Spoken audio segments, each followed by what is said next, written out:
Hey everybody, welcome to D-Broncos podcast. It is your hosts Ian and Austin. How you doing, Ian? Doing pretty good. We're coming at you from a Thanksgiving Day podcast. Yeah, this is pre-Thanksgiving dinner. Pre-Thanksgiving dinner. We're actually so upset with the Broncos that we're not even actually going to eat this year. No, I'm not eating at all. I am Not boycotting the Broncos and the whole organization. Boycott because turkey. Holy hell, it's been since 1992, I believe it was, that we've lost 6 games in a row. Hasn't happened in almost 2 decades or 15 years. So that's awesome. It's a special season. Who are it's not a Broncos special fans. season. Special season. Dude, this is a special kind of shit show. Like special ed. This is a special ed edition of the D-Broncos podcast. This is the special ed edition. So we had to actually drop our quality of podcasting to submit for where the Broncos play football. So we're not at a high quality today because the Broncos aren't playing at a high quality. So this is going to be a garbage podcast, y'all. I haven't even eaten since we lost that game last Sunday. So, I know. Food is like not even a thing for me. It's tough. It smells like Thanksgiving in here, but you know. It doesn't feel like Thanksgiving because the Broncos aren't winning. I got nothing to be thankful for this year. Nothing at all. Kidding. Dude. Okay, so 6 games. 6 games. Are you kidding me? 6 games, man. So we're at a 6-game losing streak. We benched Trevor Siemian after the first 3. Yep. And now we are benching Osweiler. And not only that, we ran into John Elway calling the team soft, which, John Elway, you're the one who built this team, so you won't fire yourself, but you will put the blame elsewhere. Now we have fired McCoy, offensive coordinator Mike McCoy. Bill Musgrave, who did put a grand old performance last year as an offensive coordinator for the Oakland Raiders, he's taken over. But it's the same playbook. I think it's just going to be more Bill Musgrave tendencies. That's going to be dumbed down because Paxton Lynch doesn't ever seem to be able to grasp a playbook. Yeah. So, Ugh. What kind of absolute wreckage are we expecting out of the rest of this year?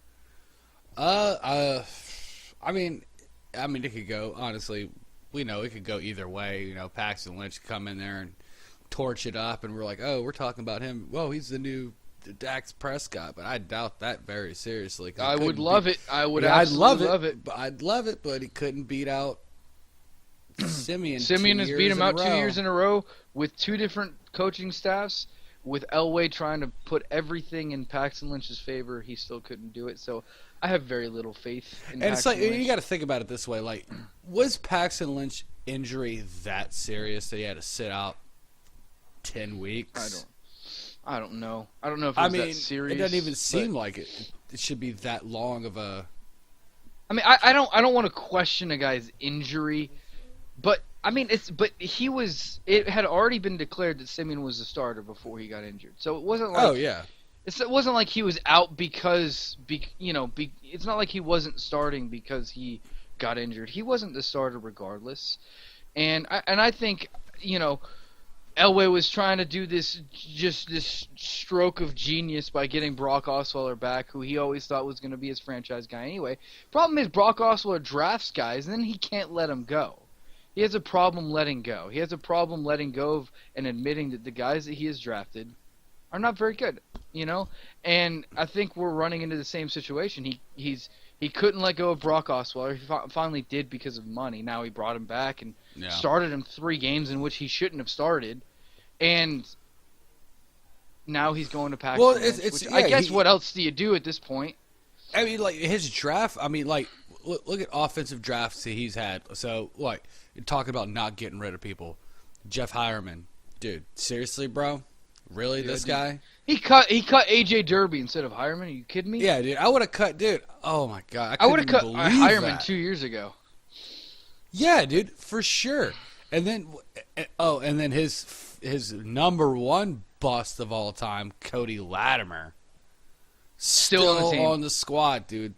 Still running routes. Dude cannot give up. Dude he's got And it's no secret that John Elway has always had an ego. He's always had an ego. He never wants to admit when he's wrong, and he's been wrong with He doesn't ever think draft. he is wrong. He doesn't ever think he is wrong. Now, to his credit, he has put. I mean, he put a great defense on the field. And we won a Super Bowl because of that defense. And he got Peyton Manning. But I think it was more the franchise in the city of Denver that got Peyton Manning than it was necessarily John Elway himself. I know there was the mutual respect there because legendary quarterback. Excuse me, but I think I mean a guy like Peyton Manning would probably want to come play in Denver anyway. He had other offers like San Francisco. He had San Francisco. He had Arizona. He had Tennessee, where they thought he was going to go, but he knew he had no weapons. Because he was a volunteer. Because he was a volunteer, yeah. I mean, that was like that was what was weighing on him. Was like, hey, do I go to Denver? I don't think Arizona, even though. And we had the receivers. It was like, why wouldn't you? Pairing him with Fitzgerald would have that might have been legendary. Yeah.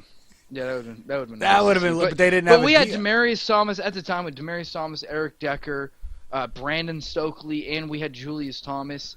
I mean, no Sean Moreno. I mean, not that he was ever like this top tier running back, but we had an offense that a guy like Peyton Manning would probably want to be a part of. The only reason it was not as successful the year prior was because Tim Tebow. Now, Tim Tebow, to his credit, still led us to the playoffs and a playoff victory, but it wasn't. But it was kind of in spite of the offense. I'd take Tim Tebow over all these clowns we got right now. I can't entirely disagree with you. I mean, anyone who's listened to this podcast knows I'm a Trevor Siemian fan, and knows that I find him to be extremely, extremely underappreciated, just based on. No, again, never. Tim Tebow would I brought claim the one thing that we need: leadership. Fire. Yeah, we don't have leader. Yeah, fire leadership. That's what that guy willed. That 2011 season, he willed our team. He didn't do it through. I mean, obviously we got that one play against against the Steelers, but he willed the team to live. He pulled off some magical moments in that 2000. I remember the 2011 season far more than I remember the Super Bowl season we won, the Super Bowl season we lost. I always will remember the 2011 season because I was just like, this is insane. You were at the edge of your seat no matter what was happening. I was like, yeah, all right, there's 2 minutes left. We're down by 30. We got a chance. It's like, yeah, somehow we've got a chance, dude. It's so weird because when I watched him at he did the same thing. He was never really down at Florida. He was always up. It was like him and Aaron Hernandez and all these other cats and stuff like that. Riley Cooper. Oh yeah. Cooper, he had Coop. He had a couple Coop. guys there. He had Coop, and he had Jabbar Gaffney. That's right, Jabbar Gaffney. Gaffney, ex-Bronco. Yeah. Yes, he was. But the team was never down. But the dude was just like, even if they won like by 50, he's like, we didn't score enough. I'm like, dude, I love this dude. Yeah, won a game. Jesus and points. That's what he was about. He Jesus and football. Love that guy. Those are two good things. Those are two things that I like. I dig it. Won a game against Kansas City while only completing 2 passes. Yeah, that was a weird game. One of them was a long touchdown to Eric Decker. Yeah, I remember that. It's just crazy that he was able to pull that off. Now, look at Eric Decker now. Hey, let's not get too reminiscent of the past. Eric Decker is, I don't know what the hell's happened with him in Tennessee. He was good in New York except for injuries. Now, he didn't have Peyton Manning throwing to him. He had very, very, very subpar quarterbacks throwing to him in Ryan Fitzpatrick, New York. But outside of his injuries, he played well when he was in New York.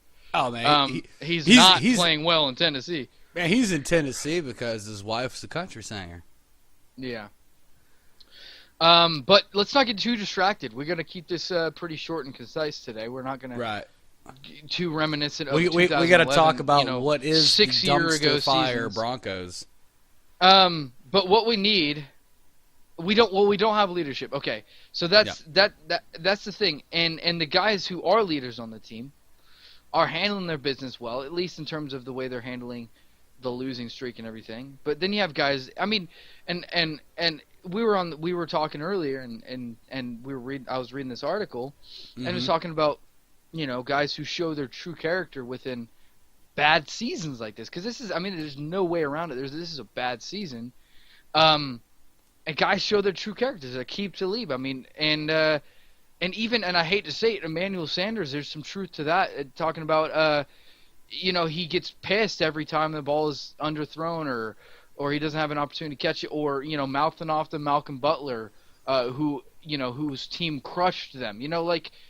And then you have guys like Demaryius Thomas and Von Miller, whose character, they have the C on their uniform. They have the captain on the uniform. And for good reason. These guys, even though they're in the midst of a terrible season, they're getting blown out, they're still playing hard the entire game.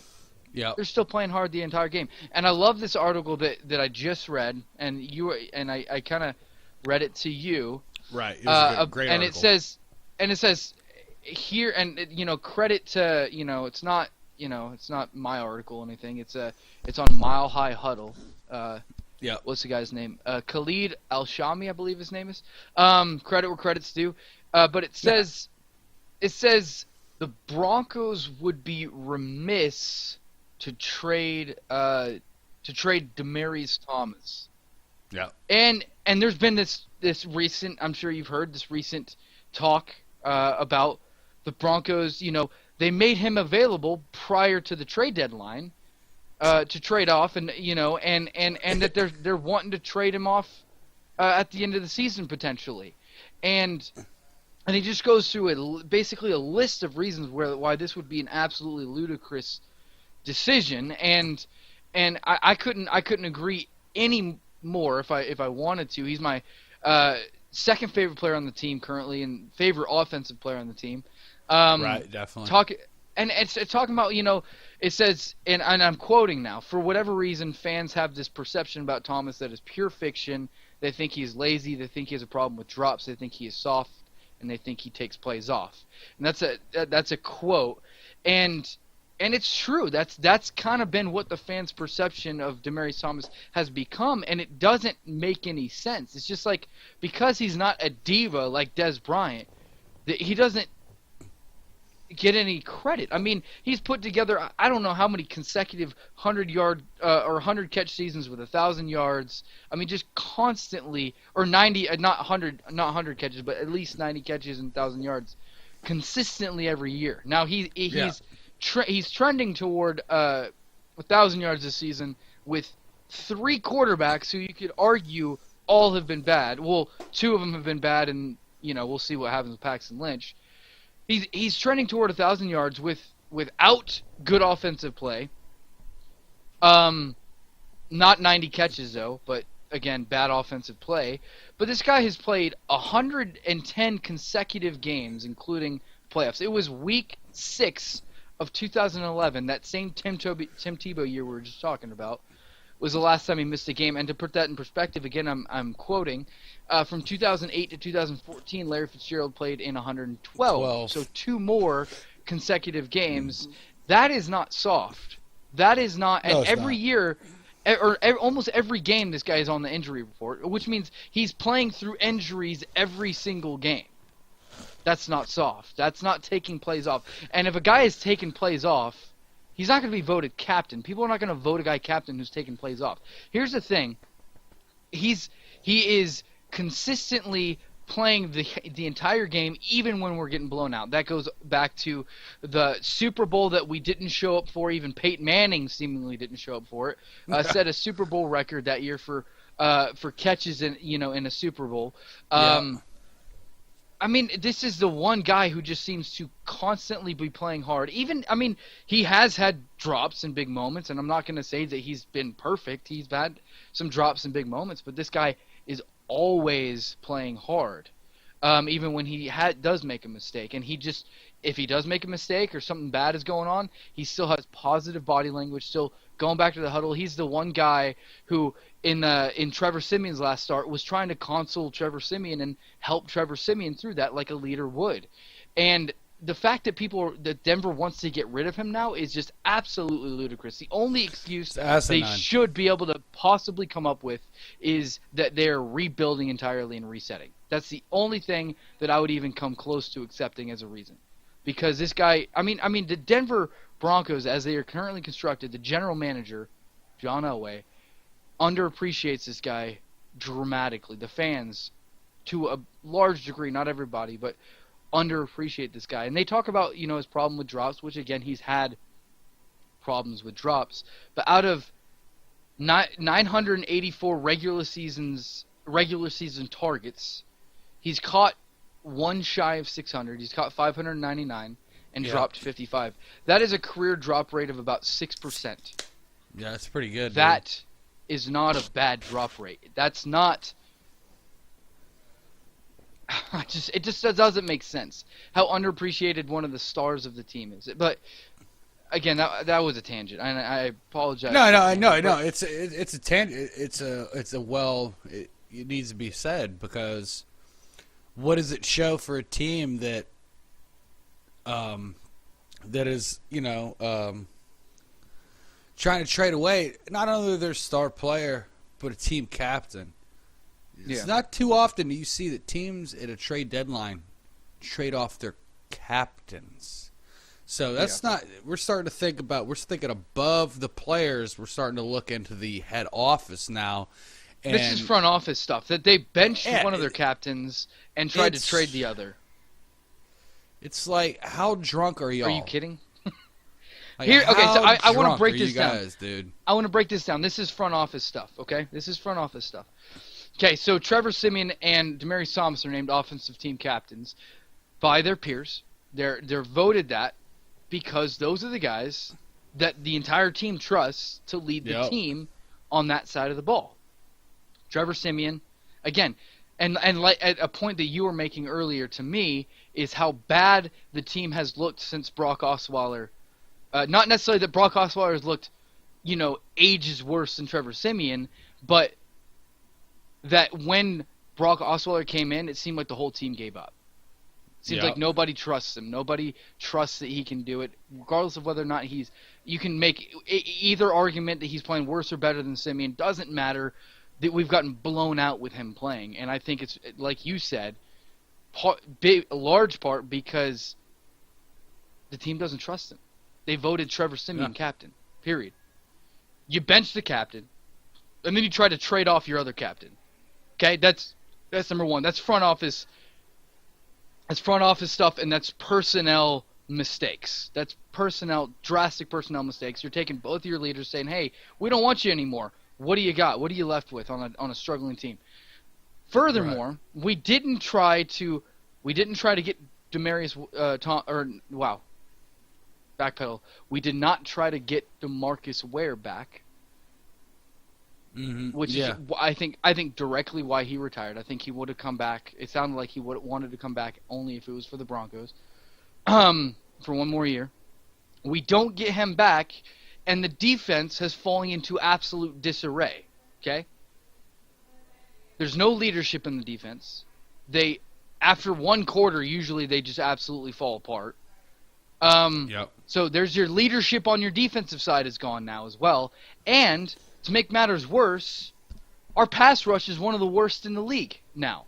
After being consistently for 2 or 3 years one of the best, they are now one of the worst pass rushing teams in the league, with Shane Ray and Shaq Barrett taking that side instead of DeMarcus Ware. These personnel decisions are absolutely nuts. Yeah, could be coaching. I mean, like I think I was talking to you yesterday about this in preparation of today. Getting rid of Phillips. Wade Phillips was a mistake.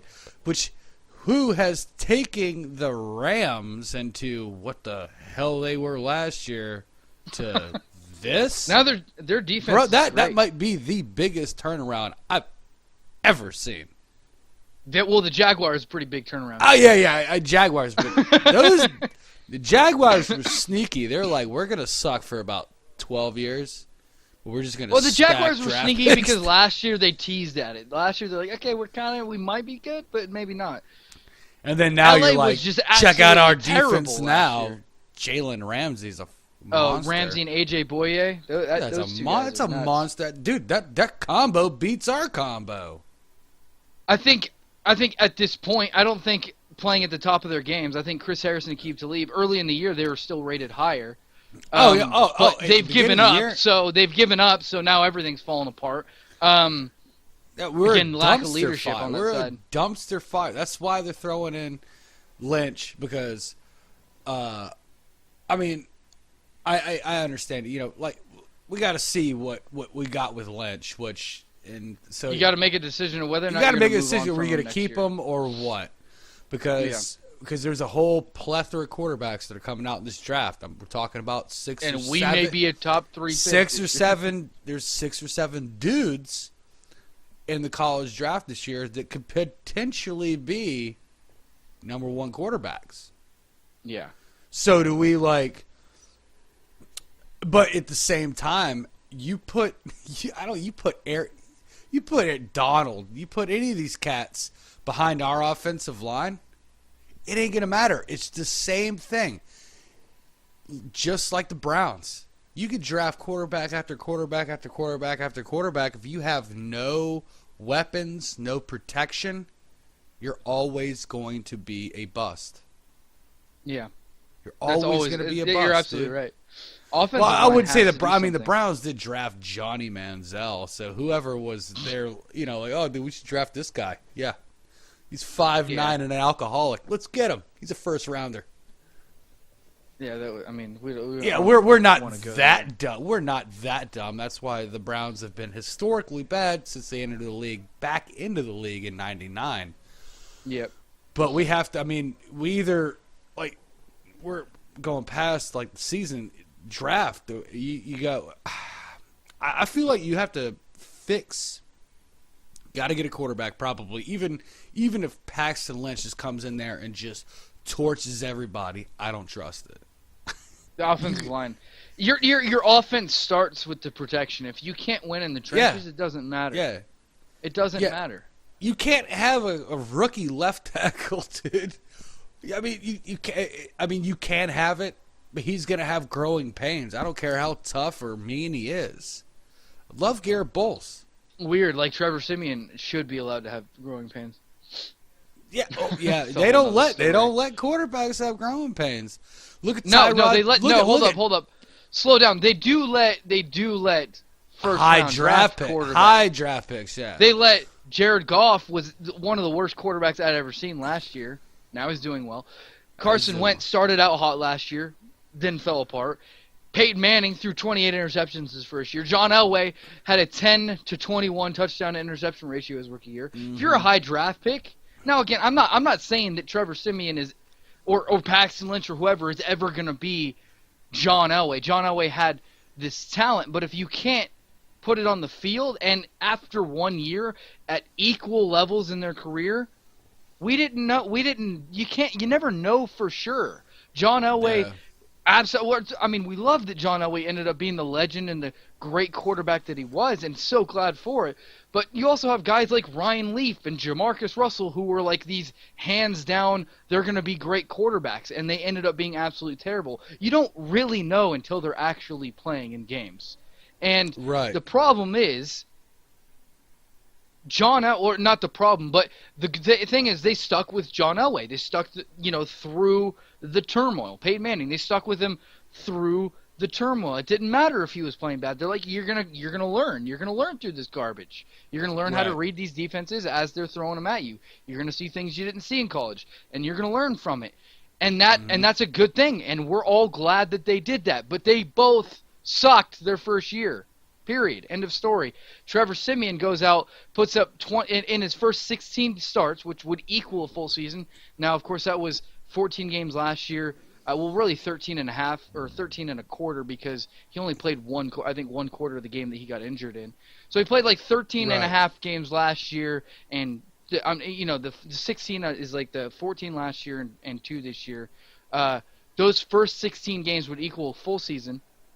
24 touchdowns to 12 interceptions, almost 4,000 yards, 10-6 record. So a winning record, a 10-6 record, usually gets you into the playoffs. Right. And this is all behind a makeshift offensive line that was terrible last year with Schofield and Stevenson, and a running game that could not produce with any consistency at all. Right. So he does that through 16 games, and everyone's done with him because he has a streak of 4 or 5 bad games. And I've made this point countless times. So everyone's done with him because he's had a streak of 4 or 5 bad games. And I'm never going to make the argument that he did not look bad those games. Right. He did. He looked absolutely bad those games. Absolutely terrible. Just like Elway looked absolutely terrible his first season. But he put 16, but his first 16 games, like, that is something that you look for in a first-year starter.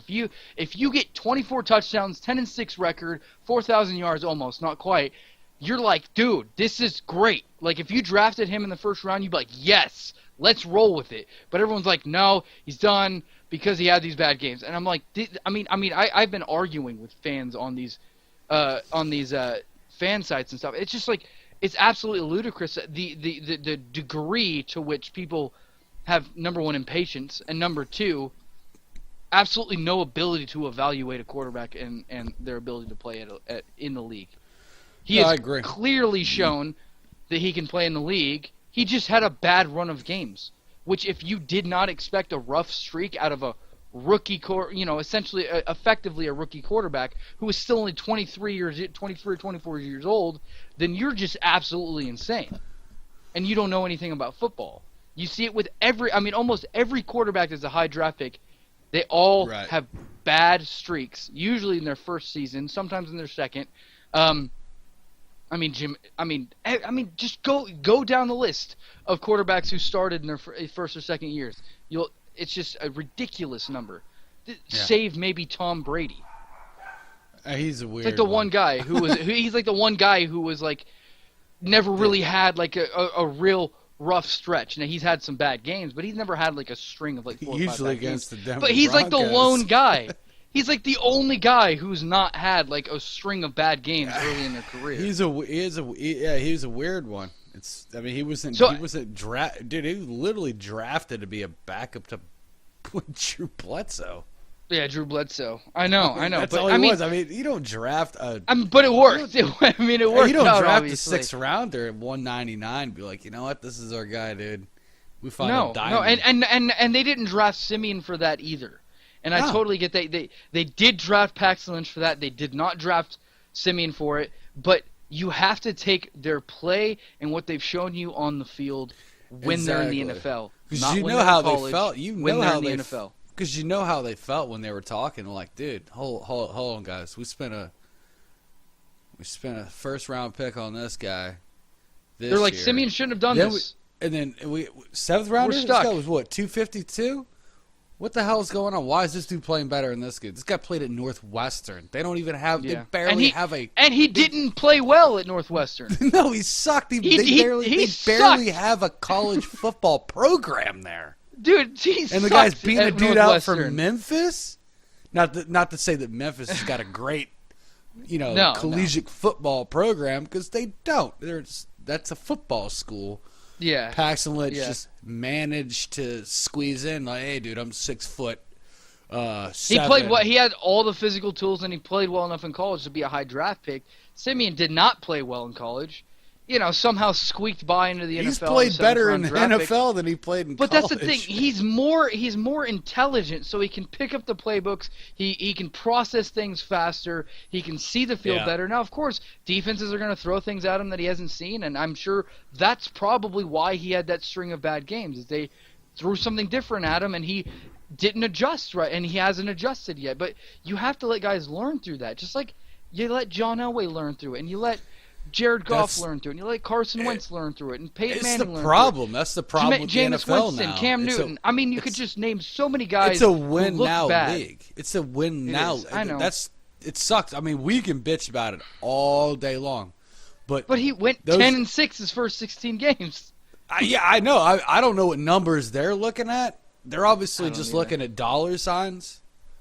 because they're like, oh, we can Hey, we already spent we this can money, get rid of the guy. We can get rid of the guy that's worth $785,000, but this first rounder, he might have more talent than Trevor Siemian.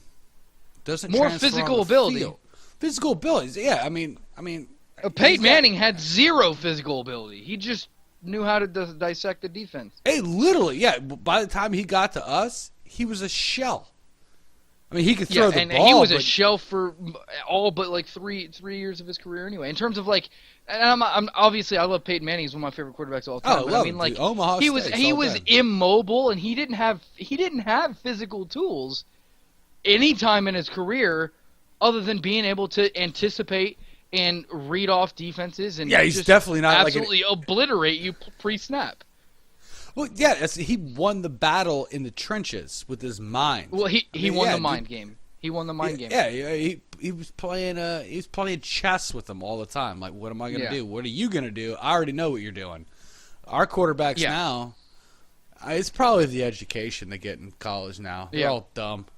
They're all dumb. Yeah, all these kids that come out, they're like, "Oh, I got an I got an MBA." I'm like, "In what, dude? In what?"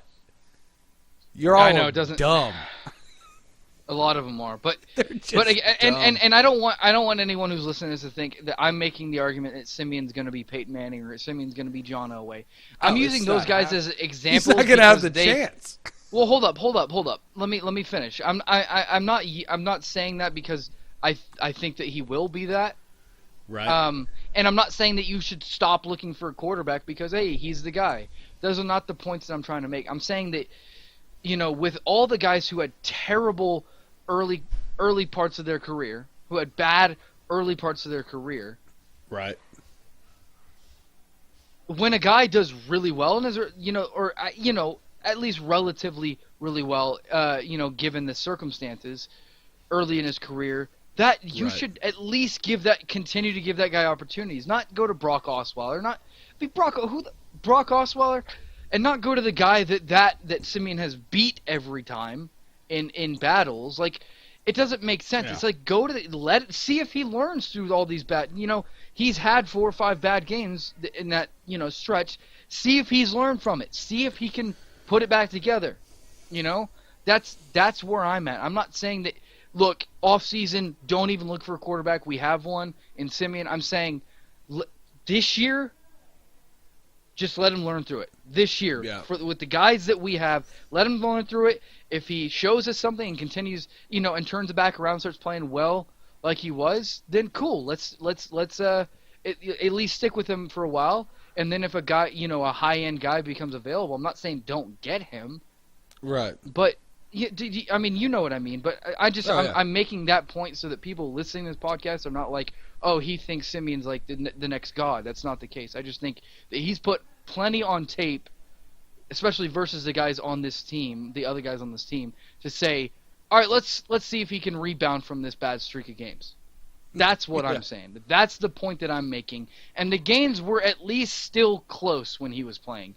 Even though he was playing bad, they were still close. And there was a lot of dropped balls and 2 dropped touchdowns in that KC game. So, I mean, like, it's... Anyways, moving on. I just felt like I had to make that point because I've been talking to people about that in, the groups or whatever on, Facebook and these other websites, and they just don't ever seem to grasp the point that I'm making. They think I'm just trying to S his D, and that's not the case. I know. But and again, no, I don't think anyone this year, I don't think any quarterback's going to really go out there and shine for the Broncos because guys have given up, number one, and number two, the offensive line doesn't hold up. They don't. I mean, to Osweiler's credit, we did take fewer sacks when he was playing. Right. We did take fewer sacks, but I also think part of that is because the dude never throws more than 7 yards down the field. I mean, that's true. With rare exceptions, he takes his check down immediately on almost every play. Of course, you're not going to get sacked a lot if you're throwing the ball in 0.8 seconds. But you're also not going to do much when you're throwing it 3 yards or it just doesn't work out when you can't stretch the field. And I think Simeon was a guy who he was so desperate to carry the team to a win that he was like, okay, I'm going to, he tried to do too much, honestly. He's like, I'm going to roll out of the pocket, wait for the play to develop, and try to, get a guy down the field. He was always looking for the big play, it seemed, and that just honestly didn't. It just didn't work out. It's just not his game, and it's not this team right now. So I think Simeon took a lot more sacks because he's trying to let plays develop more and wouldn't take the check down because he wanted the big play and to carry the team, and that's something that he would have to learn through. He'd have to learn to take the check downs. Well, he definitely took a lot of sacks. Osweiler's got to be a guy who's got to learn to throw it deep. I mean, he did have that great. Osweiler did have that great throw to in this past I will agree. game. That was that great throw and catch to Demaryius Thomas in the fourth quarter. But I mean, the game was almost not completely out of reach, but there was only 5 minutes completely out of reach. But no, it wasn't. It wasn't. I mean, but when in the grand scheme of things, when you think about it, when we're stretching to talk about one pass, one catch, that's true. We're in a sad position. Oh my God! You remember that touchdown they threw, dude? Yeah. Here's the thing. I'm just trying to give Osweiler the little bit of credit that he's due. He has. I would not have been upset if Osweiler came in and lit it up. I would have been stoked. Just like I'm going to be stoked if Paxton Lynch does that. Dude, they could have had Charles Manson out there. But it's just, I know. If he would have thrown a couple touchdowns, I'd be like, I kind of forgiven about the old Sharon Tate murder. Good. Shut the hell up. I'm good. No, it's Osweiler dead did now, by the way. Decent. Yeah. Thank God. Yeah, he's a crazy probably bastard. better off. Yeah. God, bless his soul. At least our tax money is going to burying his ass. Oh man. I know. Yeah. Well, I took a hit in tax. Oh yeah, Charles Manson's dead, so I got to pay for his funeral services. This is garbage. I will pay for that guy to be not alive anymore. Just light him on fire, dude. Just light him on fire. It's that easy. Just light him on fire. That's where he's going, anyways. You got a lighter. What else do you need? Just get like 1 gallon of gasoline, 1 match. It's like it's like dude. $5 it's a maybe. preview to what he's gonna happen, anyways. God, he's already done. All right, we're crossing boundaries here. We probably shouldn't be crossing. So yeah, dude. We told you this is gonna be a crappy podcast because our team sucks. We got nothing else to talk about anymore.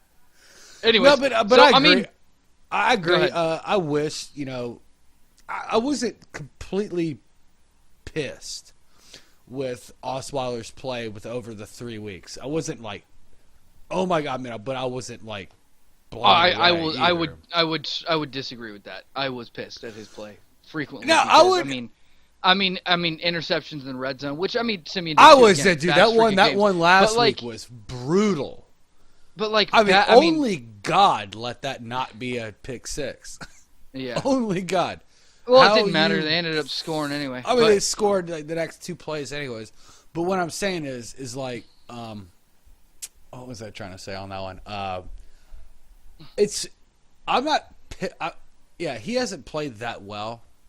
But since he's entered the starting kingdom, if you want to call it that, dude, everybody else just decided to not play. Like, our special teams is ridiculous. Yeah, I think part of it's because we get down early and everyone's like done. Like, I mean these stats though. I mean, just hear me out. 38 passes. So this is against the Eagles. Osweiler, 38 pass attempts, 19 completions. So that's a 50% completion percentage. And on 38 pass attempts, he only got 208 yards. He barely broke 200 yards. Yeah, on it's 38 attempts. One touchdown, which was just kind of a 50 garbage time touchdown. Demaryius garbage time. Thomas, yeah, and 2 interceptions. It's literally to keep the Broncos fans from torching Denver. There was a very, very easy pick six that was dropped in that game, and then there was 2 against the Patriots. That I'm gonna do Patriot. This is the game against the Patriots. 18 of 33. So just a little bit over 50%, but not by much. 221 yards, 1 touchdown, 1 pick, with two 2 dropped interceptions. One of them guaranteed would have been a pick six, and the other one, I don't know. Then maybe, we can go in. Not. Then we can go into the game we just. Saw. Go look at. Dude, it's dude's horrible. wide open. It's 40, and then last week against the Bengals, 42 that first attempts, drive. Listen to me. 42 attempts. Listen to me. Stop. 42 attempts. Yeah. Only 254 yards, 23 completions, barely over 50%, with the touchdown and an interception. Again, there was that one that was one interception that it should have been an interception that wasn't. So it's like then you got there's literally nothing here that tells me yes, he was significantly better than Simeon. I don't think he was better than Simeon. I think he was safer than Simeon, so he had fewer interceptions. Right. But even then, even being safe, we got blown out and threw more picks and touchdowns and should have had more picks. I mean, it's like, what is there to say, like, we should have gone to him other than try? I understood trying to break the bad streak. And if you go back and listen to podcasts when they were switching to Brock Osweiler, I was like, I get the move because they want to try and break this bad streak, and I was, somewhat on board with it, but I also had no faith that it was going to work. Right. I had absolutely no faith either. that it was I really didn't. I mean, I remember seeing the 5-2 year he did when we won the Super Bowl. He did some pretty good plays then. Yeah. So Simeon, I just want to for comparison's sake, Simeon had in like the Giants game, which was, again, I'm not saying these are these are bad performances, but in comparison, he had 50 pass attempts, which was a hell of a lot of pass attempts. Yeah. But he also almost had 400 yards that game, 376 yards. Yeah. And the completion percentage was much higher, 29 completions out of 50 attempts, 1 touchdown, 2 interceptions. So again, the 2 interceptions. Yeah, but the problem is good. we can't look at stats. Whenever we throw more than 35 passes, we lose. Every time that we rely on our passing game, we get the crap beat out of us. And I don't care. You can put whoever you want back there. I mean, other than like Brady, Rodgers. No, I'm not disagreeing with that because it's our offensive line. I mean, I still think even with Osweiler, the offensive line was still the main issue. But I'm saying like in the following game, Simeon was 25 of 35 with not very many yards, 207 yards, and the interception. But again, like he completes a lot more passes, gets a lot more yards consistently. The games are consistently closer. And even though he was playing bad, he played better than Osweiler, in my opinion, because I don't take it all on whether or not he threw more picks. Because, first of all, you have drop picks for both quarterbacks, number one. And number two, I think that was him trying harder, honestly. Right. I think that's Simeon trying harder because he wanted to win the game, so he was trying to force big plays, which, again, I think that's something he needs to learn from. But I think that was a big part of what was happening mentally, is he was trying to force big plays. Now the game against Kansas City was his worst game. He had under 200 yards, 3 interceptions. That was, I mean, I can't even defend that. But probably the closest game that they lost. Yeah, it was 19-29. They lost by 10. They lost by 10, yeah. So that one was on Simeon. That one was on Simeon. I'm not and I'm saying yes, and I agree with that. That one was absolutely on Simeon. But you have to let guys learn through the hardships because every young quarterback's going to have hardships, and if you don't let them learn through it, you're just going to keep cycling through quarterbacks like the Browns. Yeah, you will be the Browns if you just dump a guy every time he does bad. You have to recognize, this guy. We've been doing it since Elway. Honestly, yeah. Yeah, Greasy, boom, gone. I mean, Plummer, boom, gone. Plummer Cutler, did decent gone. for like a year and a half. Tebow, gone. Everybody, dude, gone. They don't let. Who's probably the longest? Plummer the longest tenured Bronco we've had since Elway? Or Cutler. I don't know. No, Cutler only played a year and a half. I thought it was more than that. Oh, then it would be Kyle Orton then. Oh, Kyle Orton played 09 and 010. Well, there's no 010. It would be 09 and 10. You know what I mean. Don't be a dick. I mean, Peyton Manning. Peyton Manning probably. Probably. He's the longest tenured since John Elway, I think. That's sad. That is sad, dude. And Plummer was obviously not a guy that we drafted. That was somebody we got from the Cardinals. The second best quarterback we ever had since Elway, though. I know, right? And we bailed on him because we were 8-6, or was it no? No, we were a lot better than that. We were like 7-3. What was our record that year? That was when we went to Jay Cutler. I think we were like 7-3, and then we went like one.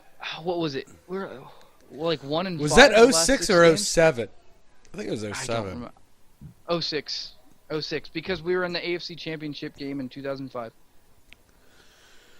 That's right. And then 06. When we drafted Brandon Marshall and Cutler that year. Yep, and we went to Cutler. I think with 6 games left in the season. With a I'm winning pretty record. sure we were like 6-4, 7-3. I could have sworn it was 7-3. I think we're 7-3 or 6-3, one of the two. So, and we move on from him because they wanted to force Cutler into action, and that backfired to the tune of like 1-5 record. I think to finish out that year. Just absolutely ludicrous. That's the thing is like, now here's the thing. The Browns, the one thing that they need to realize is that part of the reason their quarterbacks suck is because their team sucks, because they don't have anybody to throw to, and they don't have an offensive line. They need to recognize that and say, okay, you're the guy for the next 3 years, period, end of story. Let's see what you got. Yeah. And then build the team that will complement that player. Yep. Obviously, we're not in the same situation as the Browns.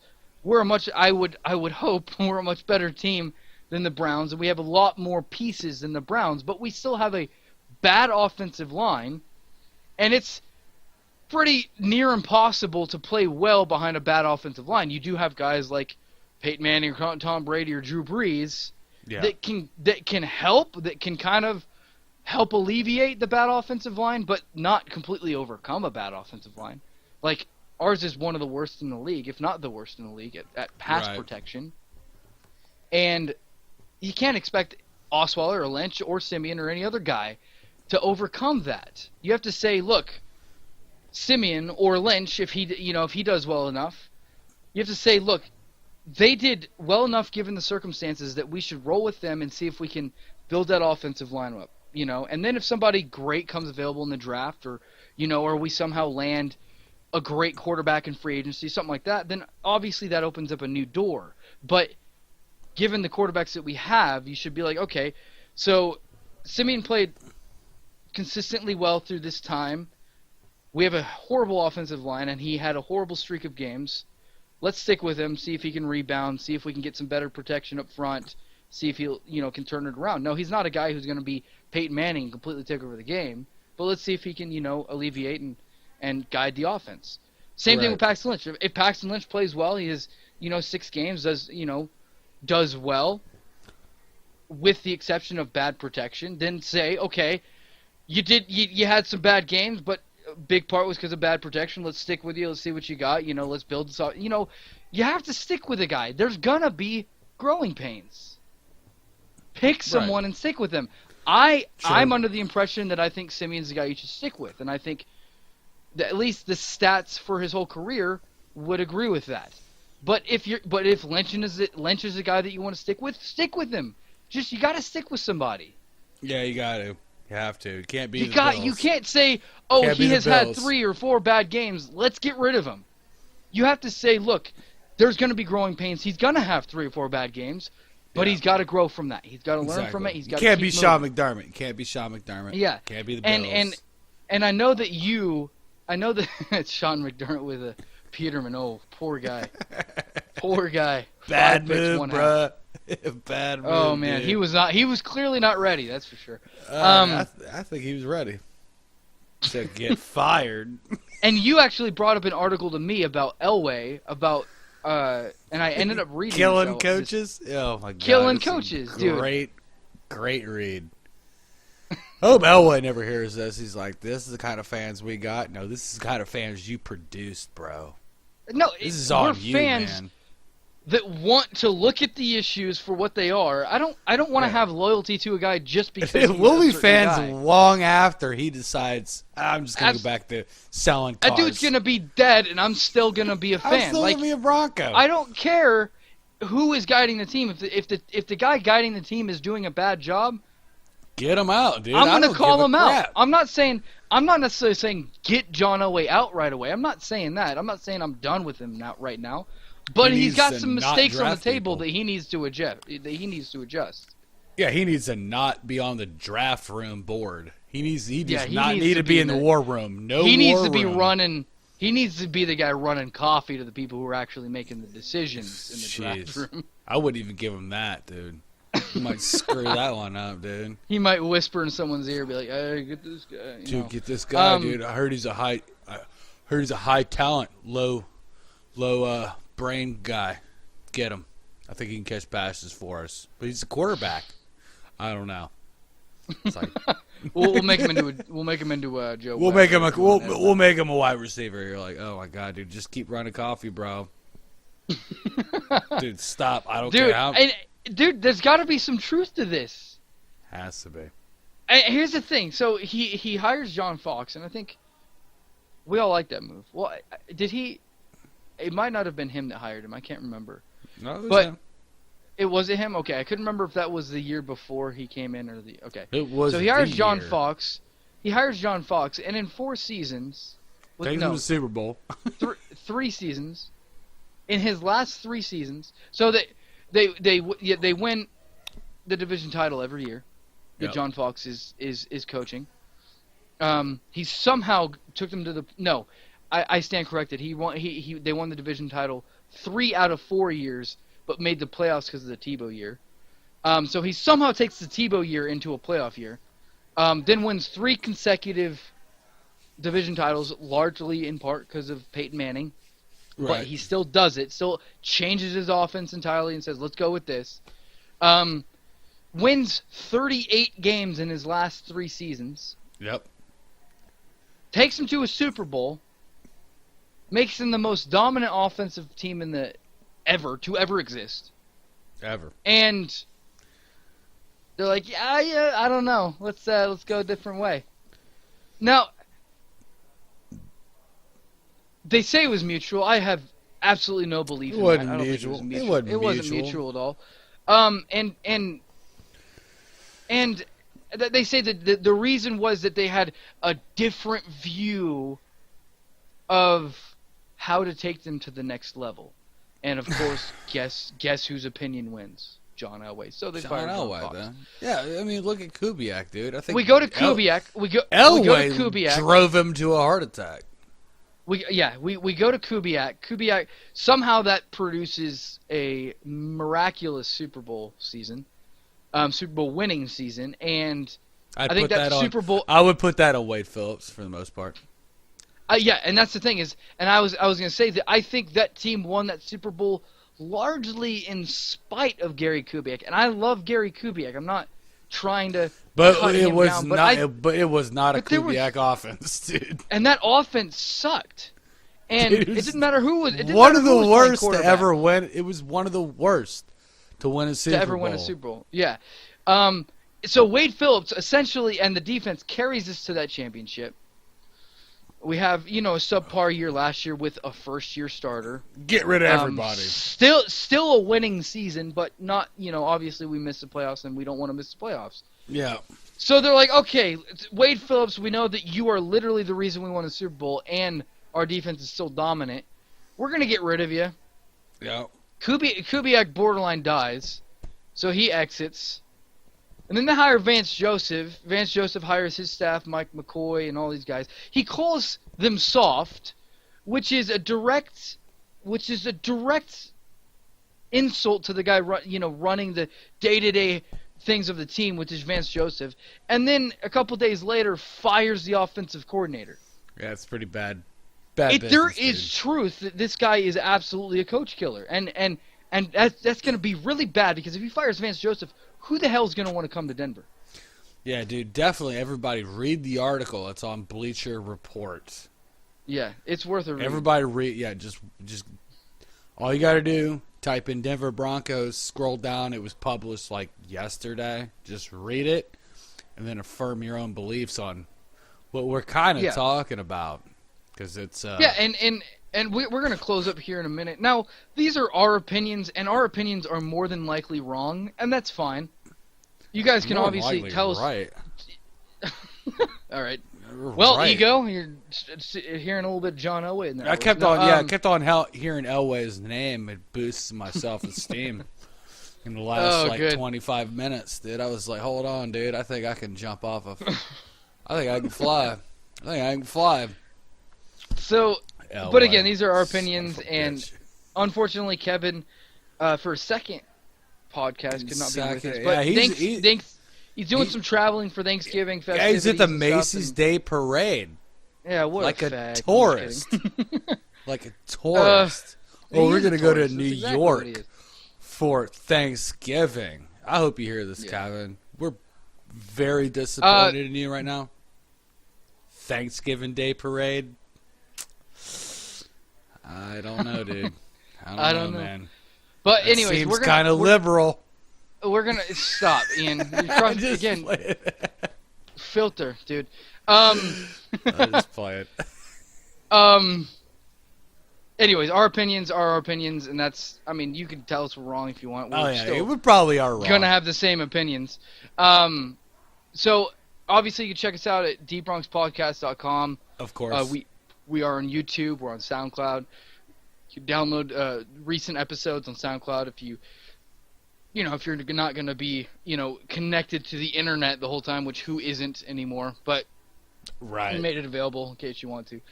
And hopefully we are hoping that despite the scenario and despite how bad the season's been, that Paxton Lynch will play well and that we'll somehow come away with a win against Oakland this week. We're hoping to have a more positive outlook too. Yeah, they just fired their defensive coordinator. Oh, I know, but I think of how bad the Bengals were. They beat us, so I mean. Yeah, it don't bad. matter. It's bad.